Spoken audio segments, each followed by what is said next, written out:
Good morning. I invite those that are socializing in our fellowship area to come to the sanctuary. We're starting our service on time. We're glad to have you here today. Welcome to the Unitarian Universalist Church of Chattanooga. Whether you are joining us virtually or in person, we are so glad that you are celebrating with us this morning. My name is Pam Johnson. My pronouns are she, her, and I'm serving as worship associate this morning. Our minister, the Reverend Mandy Goheen, has a Sunday off, so in her stead we have church member Andy Foskey who'll be leading this service today. Please hear these opening words from David Pohl. Welcome to this time and this place, to rediscover the wondrous gift of free religious community, to renew our faith in the holiness, goodness, and beauty of life, to reaffirm the way of the open mind and full heart, to rekindle the flame of memory and hope, and to reclaim the vision of an earth made fair with all her people one. Come, let us worship together. I invite Caden forward to light our chalice this morning and invite you to say the unison words for chalice lighting, which you'll find in your order of service.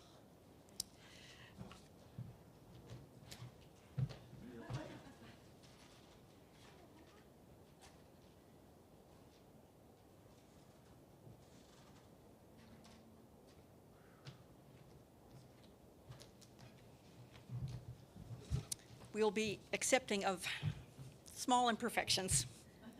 Please now join with me in our unison words for chalice lighting.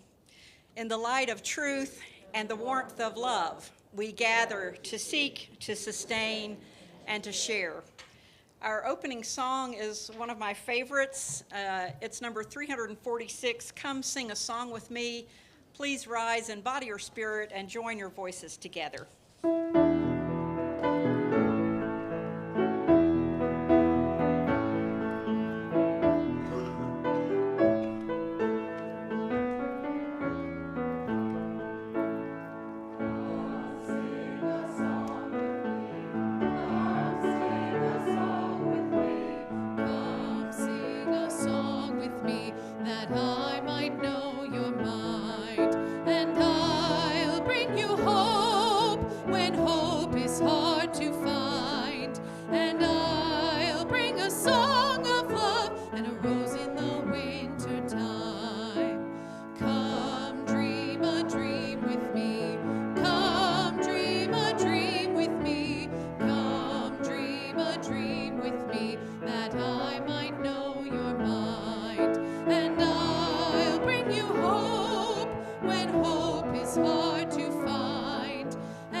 Our Director of Religious Education, Camille, to tell our story, and the young at Young in Heart, if you'd like to be closer to see the pictures, are welcome to come up forward.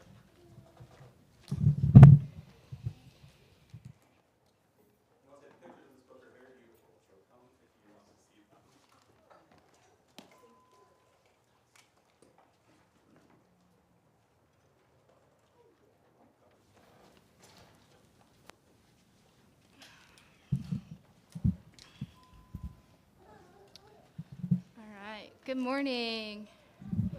Can everyone hear me? Hello. Hello, Walter and Nicholas. Good to see you. All right, so we're going to be reading a story today called Have You Ever Seen a Flower?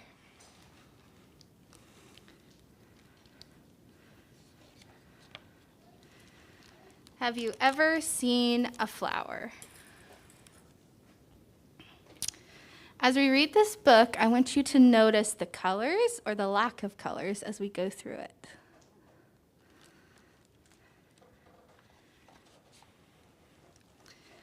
Look at this page.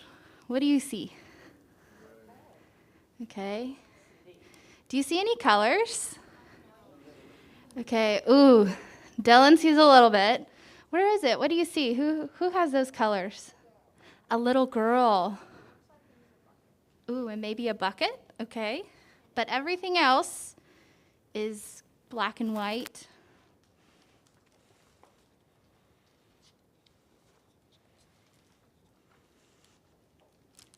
Have you ever seen a flower? What about on this page? What do you see? Okay, there's a person in the car. And are they colorful? Yes, they're very colorful. What about the space around them? Is it colorful? No.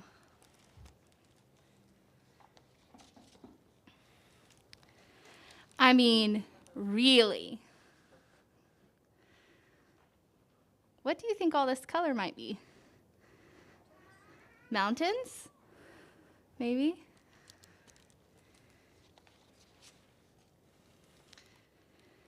Seen a flower? Ooh, what's happened? What do you see? Fields of flowers, lots of color. Is there any black and white? Except for The car, just the car. And the letters.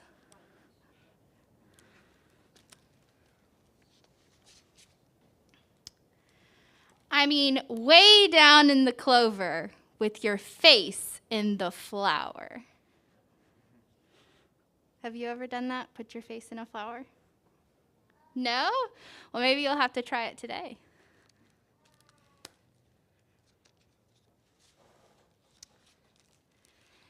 Have you ever seen a flower use nothing but your nose?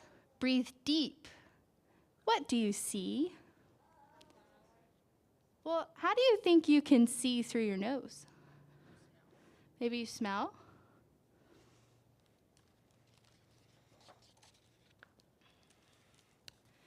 Do you smell raindrops made of honey? The knees of bumblebees? A fancy lady? Dancing babies at the Royal Jelly Jubilee? Have you ever heard of that? Neither have I. Maybe I need to smell more flowers.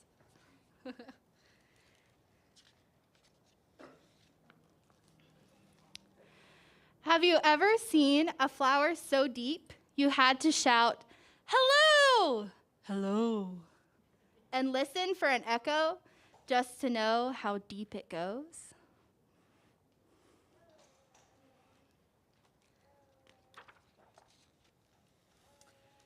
And did you wonder, if you wandered down between its golden columns and into its corridors, who you might meet? Who do you think you could meet in a flower? A flower man? Pollen? Maybe some ants? Maybe a hummingbird? Maybe a tiny queen.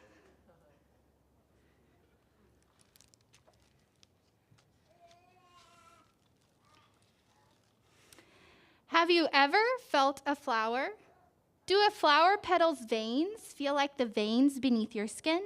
Can you feel your veins? Is that how a flower feels? Have you ever pricked your finger or fallen on your knee and seen the brilliant color of life? What's the color of life that they're talking about?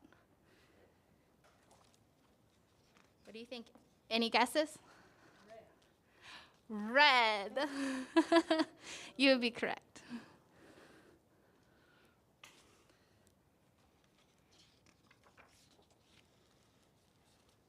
Life is inside you.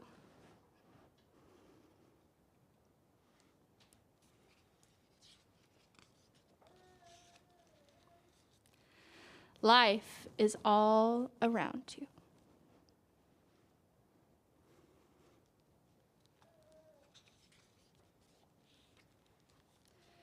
Now put your hands on your belly and say, "This is my stem."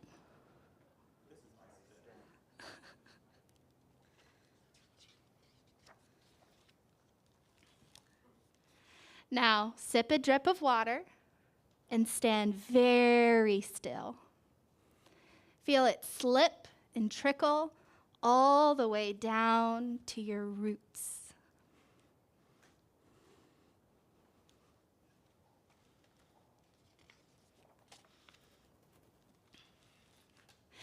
Do you feel yourself growing? Do you feel yourself stretching towards the sun, ready to burst?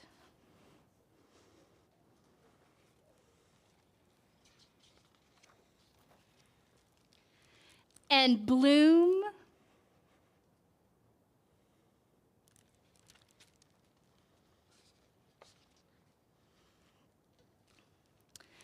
Have you ever been a flower? I mean, really been a flower.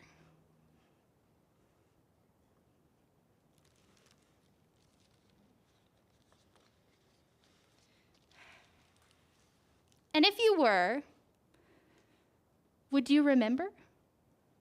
Try and see.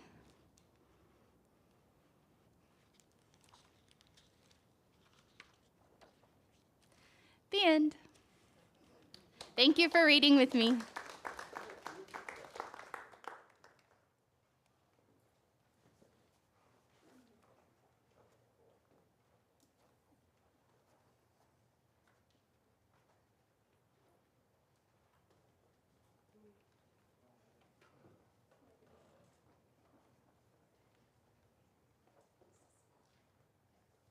So now we're going to sing our children down to our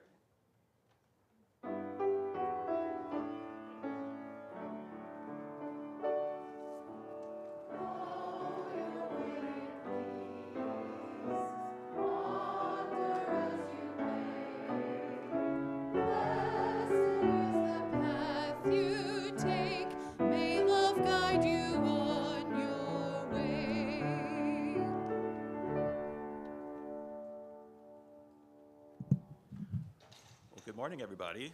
I don't know if you can hear me. Can you hear me with my mask on? No? Okay. Sorry, this just feels weird. How about that?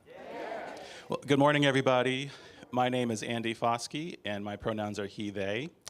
And I am your incoming board president. I told you last week you're going to hear a lot from me this next year. But today, this morning, we're celebrating Flower Communion. And when Pam and I were discussing this service, we thought it would be a wonderful thing to do a sung meditation today for the meditation. So it's not in your order of service, but please feel free to be seated and get grounded and comfortable. And we're going to sing together in the gray hymnal, hymn 352, Find a Stillness. And as we're singing, just let the words kind of sink in, let them flow over you. It's a very meditative hymn. And one thing I love about this, if you read the little footnote, it is based on a Unitarian Transylvanian text. So this is a very, very old hymn with music from a Transylvanian hymn. So I love that connection to our Transylvanian roots. All right, well, thank you.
Seek the essence, hold the essence, let the essence carry me.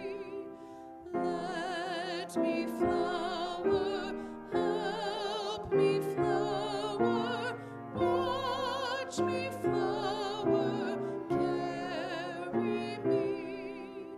In the Spirit, by the Spirit, with the Spirit giving power, I will find true harmony.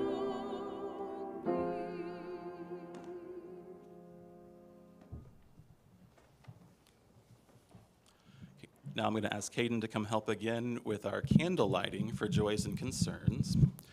And if you're new here, this is a tradition that we have at UUCC during the service to celebrate the joys and concerns in our life. So if there's something that you want to celebrate or something that you feel is weighing heavy on your heart, please come light a candle and Caden will help you. And we will all be able to together hold those joys and concerns as a community.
One more candle for all of the joys and concerns on YouTube or out there that just for the extra little joy and concern. Now it's an exciting time. I can welcome the choir up to deliver Each of Us Has a Light.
That was truly amazing, and I forget how wonderful it is to hear the choir in person after so long just online. Well, good morning again. I'm still Andy, and I'm pleased to share with you the history of Flower Communion this morning. But first, I am going to share a little bit about my personal history of Flower Communion. It's not a very long story. It started a few years ago when I was still pretty new to UUCC and attended a Flower Communion service, much like this one. But looking back, it may have been the service that really cemented my identity as a UU, really had a big impact on me. I remember delightedly picking out the prettiest flowers at the North Shore Whole Foods. There were these big, bright orange Gerber daisies, and I solemnly swapped them with some just humble white carnations. And I was just so excited to participate in such a unique ritual, and I couldn't wait for the next year.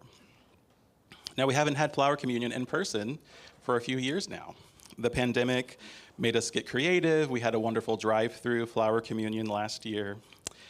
And as we were coming back in person, I was just eagerly awaiting this service. When is it going to happen? Are we going to do it? And I want to let you in on a little secret about UUCC. If you ask about something, you may be the one that it turns out is in charge of it. You're going to be the one to make it happen. So I asked Dady and Charlotte, who are on the Wowzers committee, is there going to be a Flower Communion? And they gave me the opportunity to make it happen. So here we are. And Pam has graciously offered to be the associate. And when we were planning the service, I mentioned to her that I wanted to talk about the history of Flower Communion. And lucky for me, she had a homily that she had written for the Tennessee Valley UU Church back in 2018. And so I'm going to share those words with you today with Pam's permission.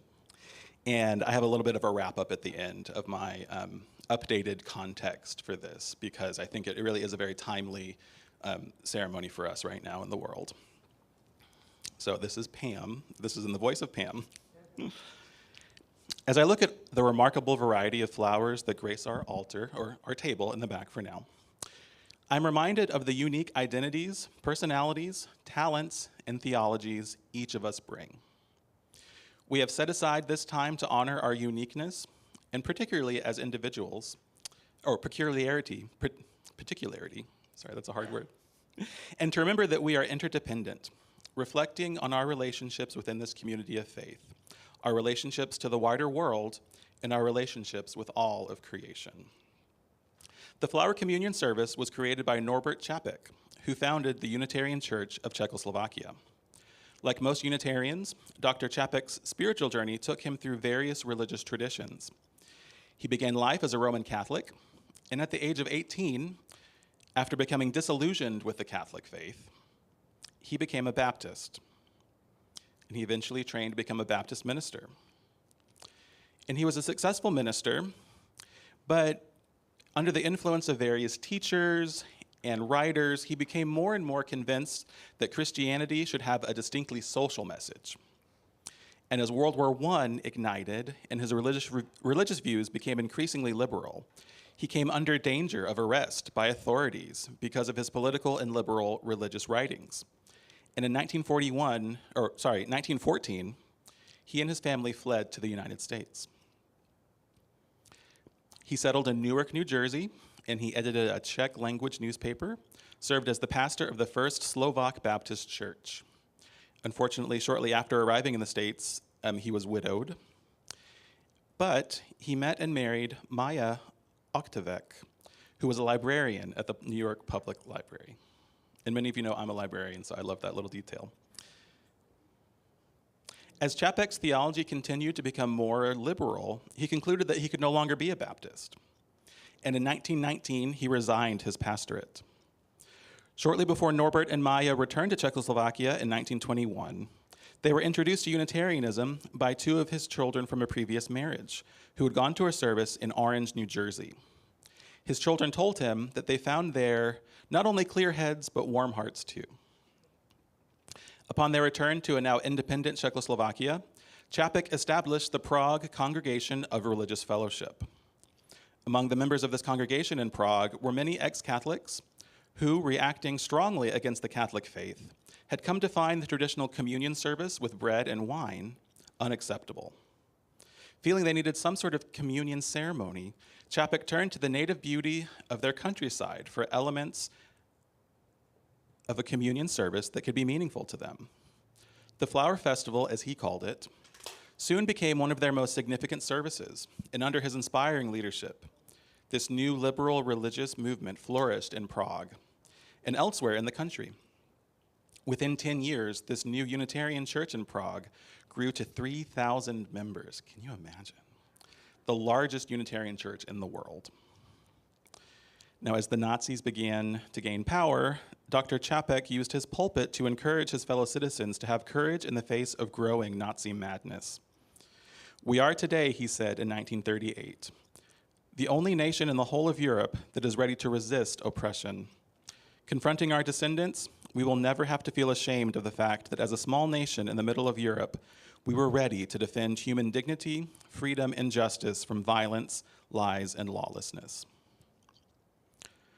When it became clear that the Nazis would invade Czechoslovakia, Chapek's friends urged him to leave the country.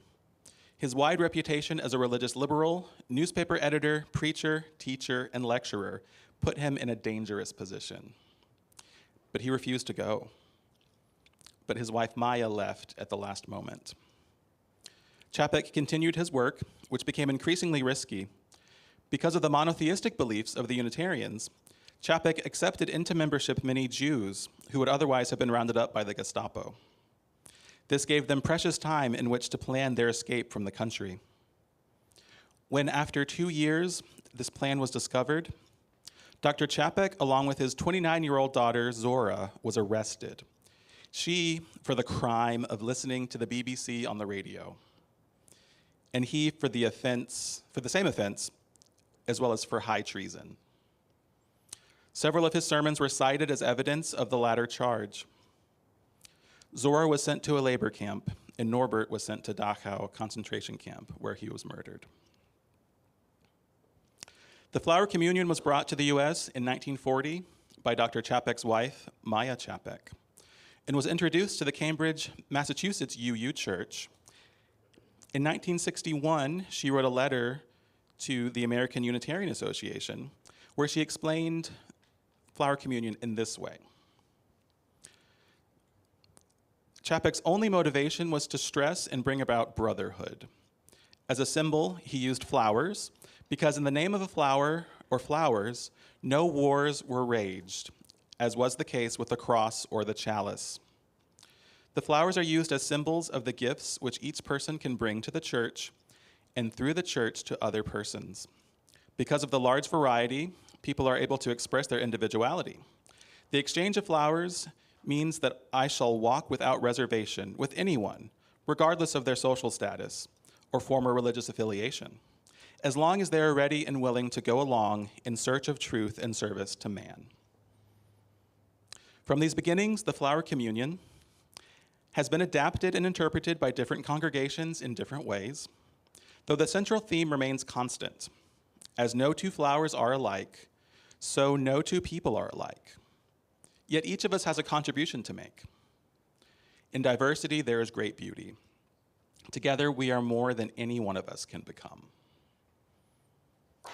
Norbert Chapek has left us the legacy of this beautiful ritual, and he has also left the legacy of his willingness to fight and die defending human dignity, freedom, and justice. If we are to continue Chapek's legacy, let us do so not by simply placing a beautiful flower in a common vase, saying some words about individuality and community, and then taking another flower away. Let us continue his legacy by working to transform ourselves, to transform our communities. There is still so much work to be done to bring about beloved community.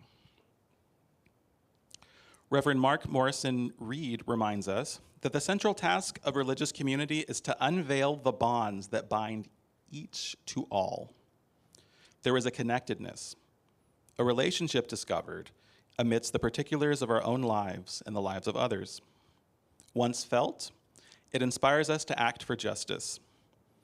It is the church that assures us that we are not struggling for justice on our own, but as members of a larger community. The religious community is essential, for alone our vision is too narrow to see all that must be seen, our strength too limited to do all that must be done. Together our vision widens and our strength is renewed. So that was Pam's lovely reflection on flower communion, which is, really, she said everything I wanted to say, but better, so. But I did have a spot that really puzzled me, Maya's words about the chalice being used as a symbol of war. Because my mind went to, King Arthur and the Holy Grail, or maybe the Knights Templar. I understand the cross, but the chalice being used as a symbol of war, I had to figure that out. And, I thought about, what would that symbol look like to someone in her context from Czechoslovakia, and I did a little bit of research about the Hussites. And I won't give you too much of a history lesson, but it goes back to the 15th century Bohemian religious leader Jan Hus. He was burned at the stake for his views, including that the communion cup should be offered to the laity, not just the bread. At that time, the Catholic Church would allow only priests to receive the wine from the cup. And after he was martyred for his beliefs, his group, the Hussites, gained a lot of power in Bohemia. And they eventually fought battles against the Catholics. And on their banner, they put an image of the chalice as they went off to war, which I had no idea.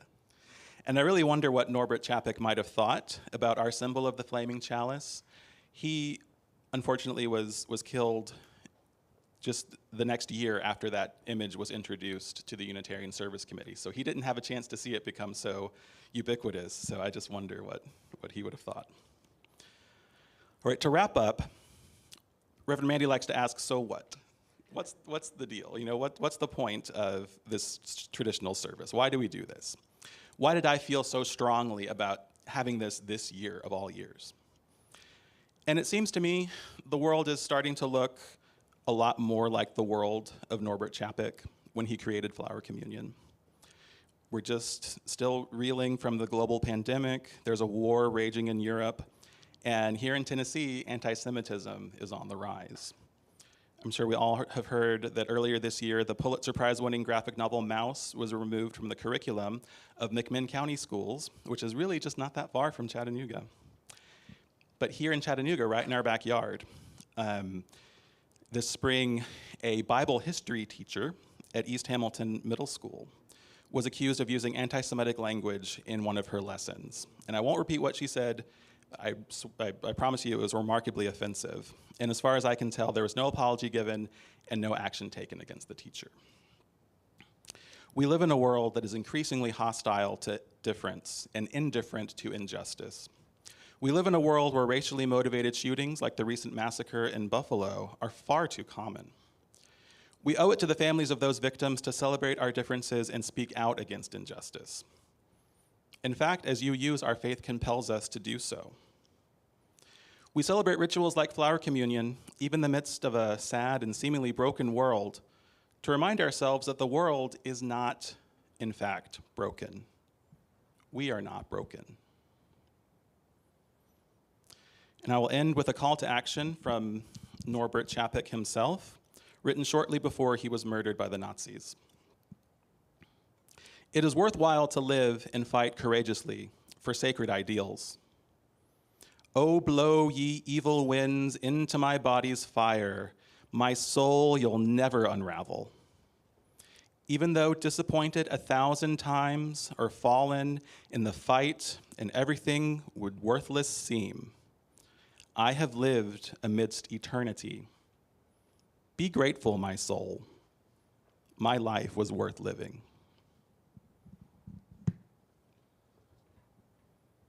And may it be so. I need to take a break for a second. We are now going to do our offertory, and I do have another statement before we pass the plates around. We're in the midst of our connection campaign and stewardship campaign. We have our wonderful present here for you to put your cards in for your pledges. The pledge cards should have gone out. If you're new here, you don't have to worry about that at the moment. But when you become a member, we ask that you pledge so we can do our budget. The card should have been mailed to you. If you didn't get one, there ought to be ones to pick up here. But please turn those cards in so we can know the budget for next year. We'll be planning, we've been hard at work planning the budget, but we need to know that we have those funds. June 12th is the congregational meeting when we'll be voting on the budget together here in this room. So please get those in. We're asking if you can get them in by next week. Of course, if you don't get them in next week, we will still want them as we continue to plan and revise. So please, be generous as you can. We understand that right now times are tough for everyone. We really do want to be able to offer our staff here at UUCC the best, that we can. So please, if you can, try to give as much as you can. And remember, bring them up. This is our 70th anniversary birthday present that we're putting the cards in. So please, please do, as much as you can. And a letter will be going out from Chen, who is the current board president. That will be going out this week. So you'll see more about why it's so important that we get those pledges in. So, and I should have said in the beginning, if you're new here, this is your first time, let the plate pass you by. You don't really need to worry about that. You're our visitor. But if you've been here a couple times or you're a member, please do reach into those pockets and give as much as you can.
And in your order of service, we have the dedication for the offering. So please repeat with me.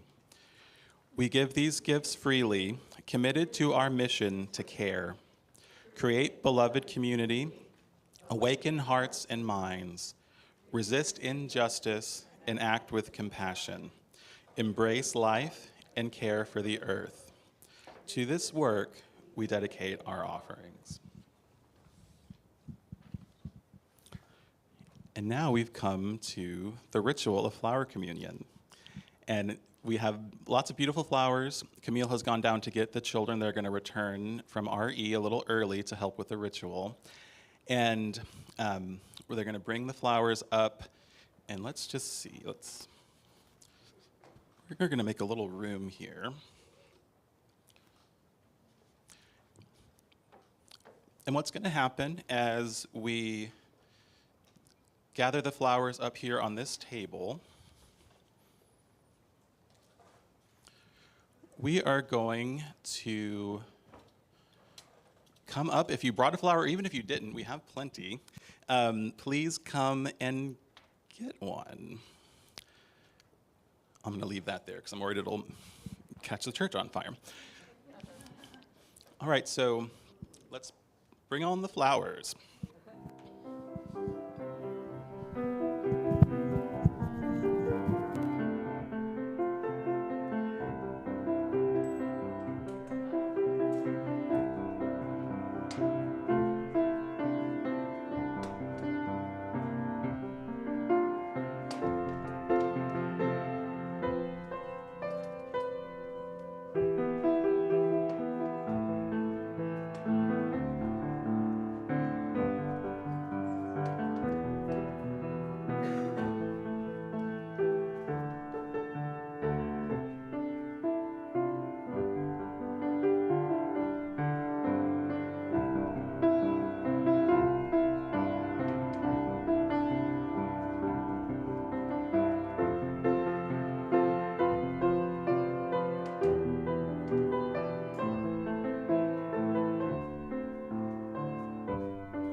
And folks, I promise you, we have enough that if you didn't bring a flower, please do consider coming to get one, because the whole point of the ritual is to leave with something that somebody else brought, so that you have a reminder of our connectedness, our individuality, and to celebrate our connections, our differences, and especially right now, let that flower be a reminder to you that there is hope, even though the world might seem dark. The flowers will always bloom again.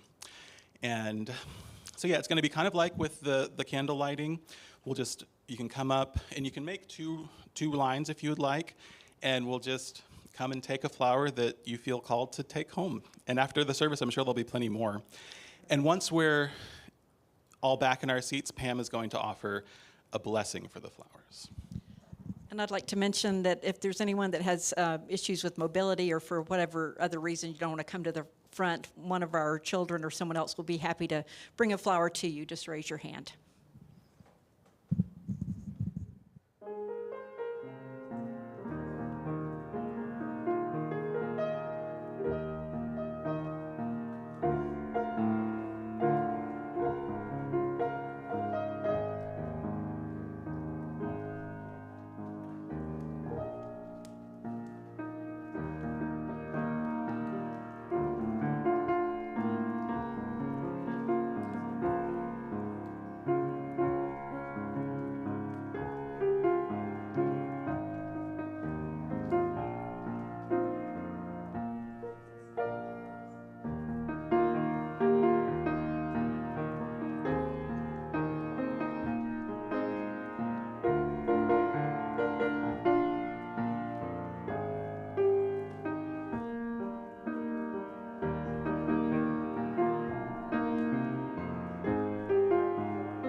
Please join with me in a spirit of prayer and blessing.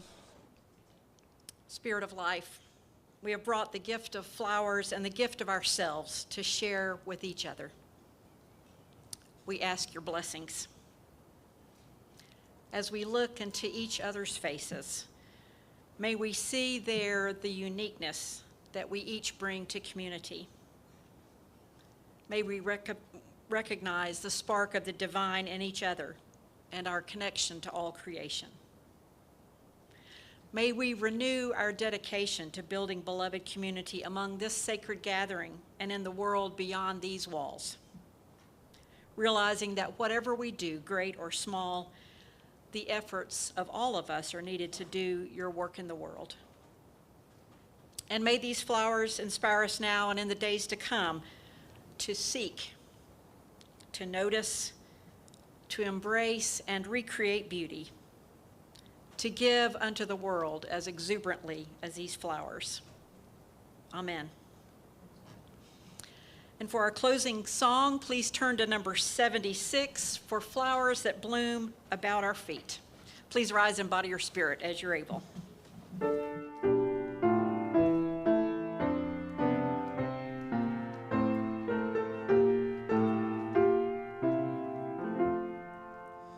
For flowers that bloom about our feet, for tender grass so fresh and sweet, for song of bird and hum of bee, for all things fair we hear or see. Giver of all, we thank thee. For bloom of stream and bloom of sky, branches high, and cooling breeze, variety of the blooming trees. Giver of all, we thank thee. For this new morning with its light, rest and shelter of the night, for health and food and love and friends, for everything that goodness sends. Giver of all, we thank thee. I invite Caden forward to extinguish our chalice. Please join with me in our words, which you'll find in your order of service. We extinguish this flame, but not the light of truth, the warmth of community, or the fire of commitment. These we carry in our hearts until we with all the world.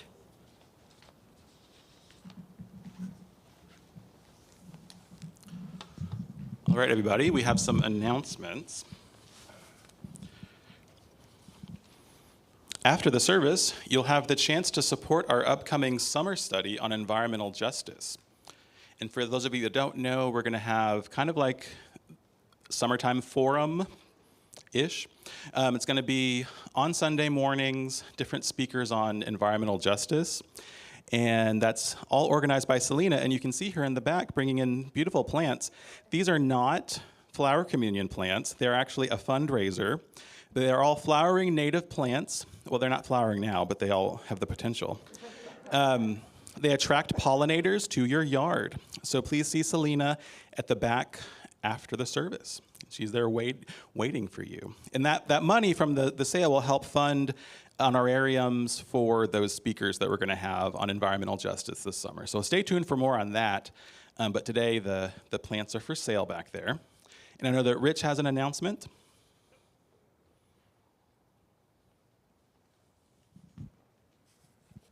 An exciting opportunity.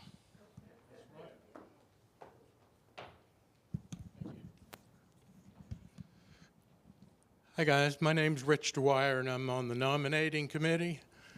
And what we do basically is find folks that will serve within the board, within other different meeting groups and committees and things like that. So just as a show of hands, those who have served on the board in the past or are serving now, please raise your hands. And if you've never done it, you've seen a whole bunch of people raising their hands, you can do this. I've been listening to a YouTube channel, and this lady keeps telling people that they can do this. So you guys can do this too. But here's what specifically is going on. We're pretty much set for the people that are going to be our leaders and things like that going forward. We've about got our slate finished. But we do need one more person to say that they'll go to GA, General Assembly. Of those that are here now, how many have gone to General Assembly? Raise your hands. It's not something that's going to kill you. It's really interesting. I think of it as sort of like going to Mecca. You should do it once in your lifetime. It's also like swallowing a fire hydrant because it's sort of it's behind the walls, behind the doors of all the governance and everything that goes on within this church and all the churches with the Unitarian Universalists. So yeah, they have one more position this year because of the COVID stuff. It still offers, and you could either go to it if you want, but it's in Portland, as I recall, Portland, Oregon, or you can go online and see it and visit the different meetings that you could get to, and you would represent our church. You can vote any way you like, but you still represent our church with your votes whenever a vote comes up. One more thing, there right now are 1, 2, 3, we're going to have 4 members of that nominating committee that I'm one of the members of, but we can have up to 6. So if anyone here would like to do that, let's see. No, I guess I'm the only one in the room right now. We've got, no, there you are. Judy's in the back. Judy has done it. Roger Davis also is in the committee right now, but they're rolling off. So we need a couple more going forward. So if you have an interest in that, you want to find out what it's like, talk to Roger or Judy, talk to me. I've been on it, this is my second stint doing this over the past 12, 15 years, something like that.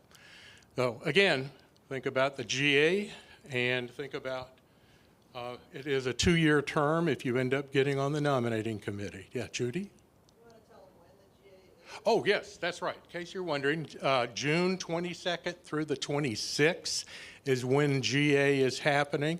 So if you have some relatives that live over in Portland, Oregon, here's a great excuse to go and visit them and go to GA. So that's right. You guys have a great day.